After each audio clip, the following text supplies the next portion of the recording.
Hello everyone, thank you for tuning in with us today. And yes, you guessed it right, today we are gonna speak another type of language, and so it is very, very interesting. We have a young person who has been empowering himself and empowering others through art, and he's the founder of Kigali Deaf Art Gallery, and he's gonna take us through his journey as an entrepreneur who expresses himself most through art. So stay tuned. Hello Prince, how are you? Welcome. I'm fine. Okay, we are very happy to have you today. Thank you. Please take us through your journey. First of all, you can start by telling us about Kigali Deaf Art Gallery. My name is Nahimana Prince. In sign language, that's my name. I'm the founder of Kigali Deaf Art Gallery from 2019. Had like 30 years old. I started primary school in Butare, and then I went to study secondary school and university at Uganda University about art, painting and different things. Then I graduated 2018. Then that's when I created the Deaf Art Gallery for youth. We have some who paint, like we made different group, recycling, craft, doing something with beard. We have 11 people, 5 girls and 6 boys. So, you said you studied art at a very young age. What kind of art do you practice, and at what age did you realize you were actually talented in this particular art? Talent. I was at Butale studying about painting, and then they come to visit us, and then for the people who have talent in primary school,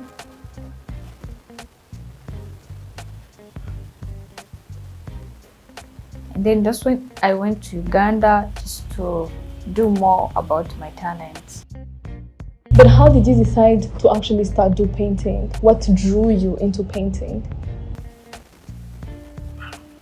The reason I started painting is because I followed my talent more than others. I painted and people say like I have talent, so I had to find myself something and other deaf which have talent, and we were together in the same team. So that's when I focused on my talent about painting. That's how I started. It seems you always knew what you were good in, but I want you to take back. I want you to take us way back. Which kind of family did you grow up in? Are you the firstborn? Tell us about your childhood, and then how did you realize your talent, and then you decided to pursue it, even going to school, and then coming to found such a beautiful place like this one. So yeah, take us through the details. About my family, I have my sister who is deaf and my brother who is deaf too. We are 3 children. I'm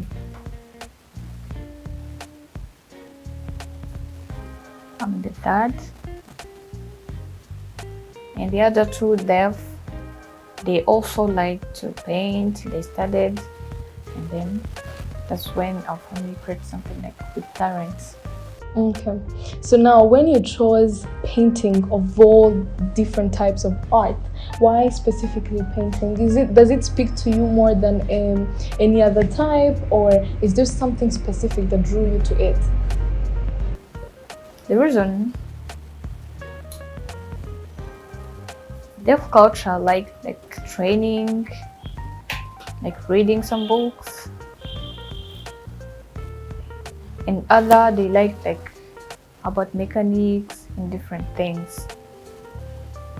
But about painting and art, they can learn it like easily, because about art is something easy. About my sister works, they can do it. Even for girls and for boys, they can do it easily more than other things. Now, as a painter, how does your day look like? Do you wake up and paint first thing in the morning? Do you paint in the afternoon? Do you paint in the evening? How is the life of a painter exactly? I've always wanted to ask this actually.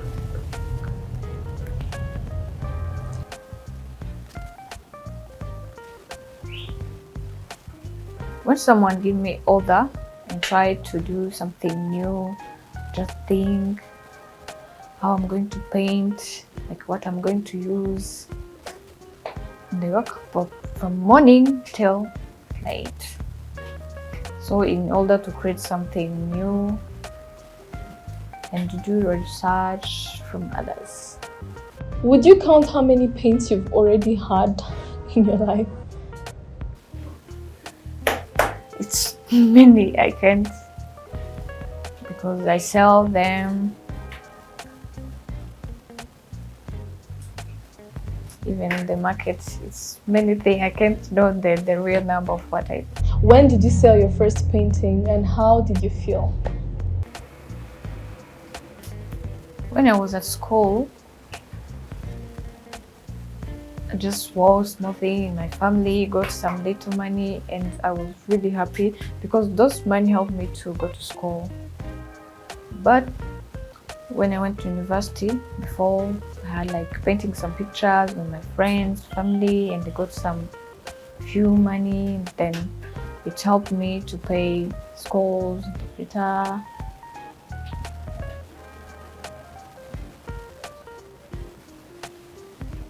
That's how I got to slow by slow got that money. What is that one thing you think is the source of your motivation, your courage, and that thing that kept you going despite all the challenges? The reason I had a talent and I wanted to help people same as me, like disability, especially for deaf people. And I was thinking also about the future.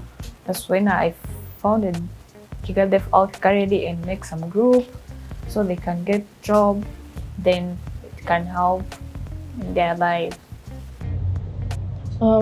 It's very easy to say things that kept you going, but is there something that also helped you along the way? How is it practicing art or even entrepreneurship in general as a deaf person? Is the country favorable? Do you feel supported here? About business, it's not easy. The reason to start painting good, but in the market you start like challenging something like where I'm going to sell, but keep trying, advocacy, who can buy. We also attended some expo on the phone. Some people called for us, the business, but the challenges was not easy. The reason even our communication was issue. Some people they doesn't know sign language, and when we try to sell, communication is the problem there. That's why we continued like advocacy. Do you think you're one of those people who think that sign language should be adopted as a very common language that we study in class as well, so that everybody can be able to communicate with deaf people? Yeah, I agree. Sign language is have to be for all. For example, my mother, mother, children, how they communicate with their kids. The reason about even education, there's no inclusion for them. So communication, when they put that language in other, so they can learn. Even the news on TV, sometimes it's hard for them, so it will be easy for them. But don't you think it's a bit easier now that we have more translators and that we have many inclusive programs? For example, the news on TV is actually, we always have a translator on the side. Do you think there are other things that we could actually improve on, except of course making the language more common? Is there anything else you think we should improve on generally as a country and a community?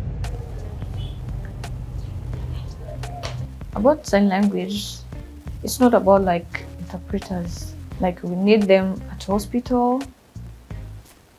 For example, when we go to the hospital to see a doctor, we need to talk with him or her in privacy. But because they doesn't know, you had to go with interpreters and had to know everything about you, and sometimes you can tell about the other. But when they know sign language, it's easy for them. That's a very interesting point of view, actually. That is very true. Do you think interpreters should sign contracts of confidentiality since they get to know very personal information? I'm just thinking out loud. But yeah, that's a very interesting topic. Some you can trust, some, but other they can't. So how do you know which one to trust and which one not to trust, and how do you get to know to get in touch with someone who can help you? Some interpreters are from our family, so you can trust them, and that should be something good. When they're about the families, they know about sign language, so it's easier for us to trust them. Going back to the Kigali Deaf Art Gallery that you own and you founded, you said you wanted to focus on youth. Why youth, and how is it going so far? The reason I want to help youth with deaf disability in the future, I know how painting, art can make inclusion for others who can hear, and they will use so they can attract some people, they can do something there for their own, they can get the money to support their life and family. So how do you recruit and how do you regroup everyone? How do people get to know about Kigali Deaf Art Gallery? Basically, what is your outreach like? For me, it's announcement. In expo, we attend some expo. Twitters, we use different things, everything we can get chance.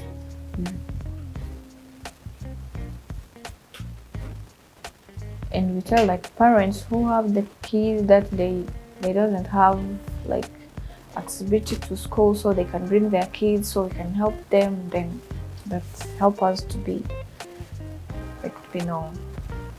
How many people are in Kigali Deaf Art Gallery? Is there an association? Now we're looking 11 people, 5 girls and 6 boys. Do you plan on having more people coming in, or is that it? For now, we are planning for future to get our gallery big. But for now, we have small place. But in the future, we're planning to get a big group, recruiting some other people, doing some trainings with disability, which are not in school, so they can go to the school and they can help them. You seem to have very big plans for the future, but how do people who are interested in investing in you guys or even making a donation, how can they reach you? Basically also tell us about where the Kigali Deaf Art Gallery is located and how people can reach out to you if they need to. The place is Chimirongo,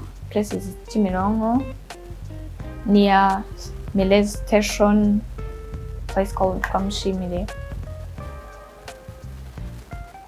We do from Monday to Saturday. We have Facebook account, Instagram, we have Twitter, which called Kigali Deaf Art Gallery. You can send us message, so you can see our product, our services, so it's easy to get us.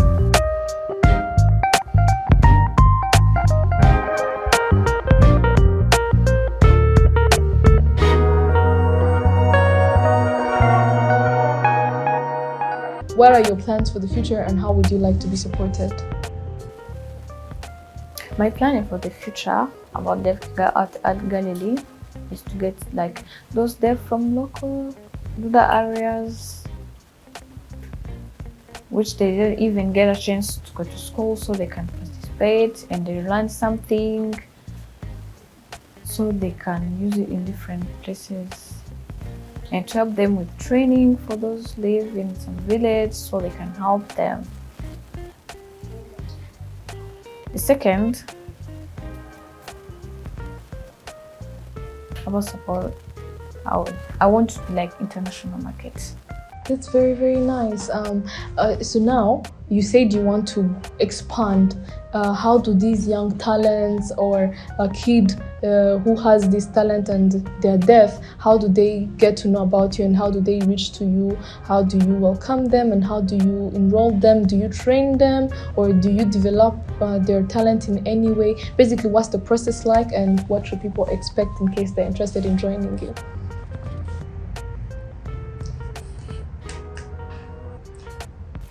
We announce, like, we tell their parents about our plan, time in holidays especially,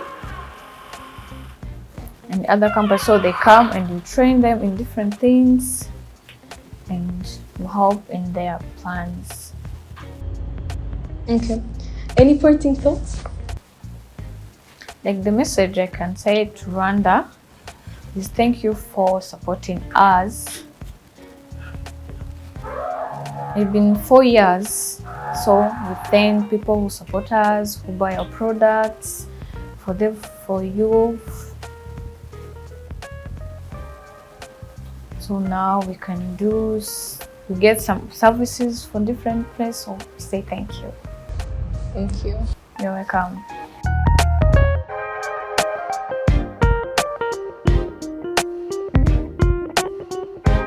Thank you very much for staying with us till the end, and for more information about Prince's story and more about Kigali Deaf Art Gallery, you can visit our website www.newtimes.rw and our different social medias. Thank you very much.